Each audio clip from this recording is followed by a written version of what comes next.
ایک ستارہ کیا ہے؟ ایک برہنہ آنکھ کے ساتھ ہم 6000 ستارے تک دیکھتے ہیں۔ یہ ہمیں نقطوں کی طرح نظر آتے ہیں کیونکہ یہ ہم سے ناقابل تصور حد تک دور ہیں۔ حقیقت میں یہ ستارے اجرام فلکی ہیں جو گرم اور الیکٹرک چارج شدہ گیس پر مشتمل ہیں۔ ان کے اندر اس قدر شدید گرمی اور پریشر ہوتا ہے کہ ہائیڈروجن جیسے ہلکے ایٹمی ذرات ہیلیم سے مل جاتے ہیں۔ ان ایٹمی دھماکوں سے ستارے چمکتے ہیں۔ کائناتی لحاظ سے ایک ستارہ ہمارے دروازے کے بالکل سامنے ہے۔ سورج وہ واحد ستارہ ہے جس کا سائنسدانوں نے تفصیلی جائزہ لیا ہے۔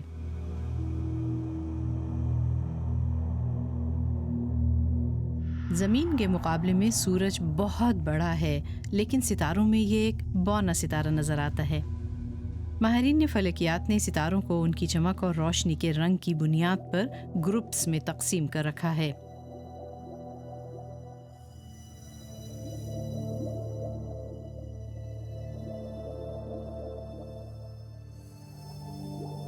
زیادہ تر ستارے مین سیکوینس یا بنیادی ترتیب کا حصہ ہیں۔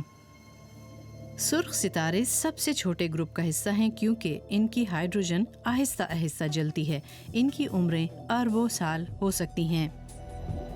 ان کے برعکس ہمارا سورج تقریباً 12 ارب سال تک چمک سکتا ہے۔ اس دھند میں چھپا یہ وہ بھاری ترین ستارہ ہے جسے خلا نورد اب تک جانتے ہیں۔ ان کے علم کے مطابق سب سے بڑے ستارے کا گھونسلہ اس دھند میں ہے۔ سائنسدانوں کے لیے آج بھی ایک پہیلی ہے۔ یہ سورج سے 260 گنا بھاری اور 10 ملین گنا زیادہ چمکتا ہے۔ جب اس کا سارا ایندھن جل جائے گا تو اس کا خاتمہ بطور سپر نووا ہوگا، جیسے ایک لاش مکمل طور پر پھٹ جاتی ہے یا پھر ایک بلیک ہول پیدا ہو سکتا ہے۔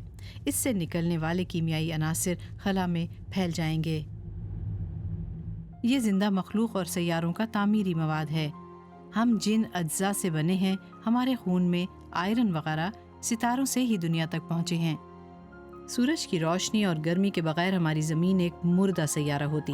سورج ہماری زندگی کا ضامن ستارہ ہے۔ سیٹلائٹ تصاویر سے پتہ چلتا ہے کہ سورج کس قدر ابل رہا ہے۔ یہ بار بار الیکٹرک چارج شدہ ذرات کے بادل خلا میں اگلتا ہے۔ یہ شمسی طوفان ہماری زمین تک آتے ہیں اور قطبی روشنیاں انہی کا نتیجہ ہیں۔ یہ شمسی ذرات حساس ٹیکنالوجی اور جانداروں کے لیے خطرہ بھی بن سکتے ہیں۔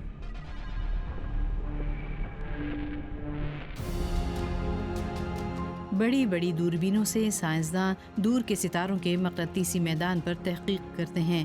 یہ مقناطیسی میدان ستاروں کے ارد گرد کے حالات کو بہتر سمجھنے میں مدد فراہم کرتے ہیں اور اس طرح زمین جیسا کوئی دوسرا سیارہ بھی تلاش کیا جا سکتا ہے۔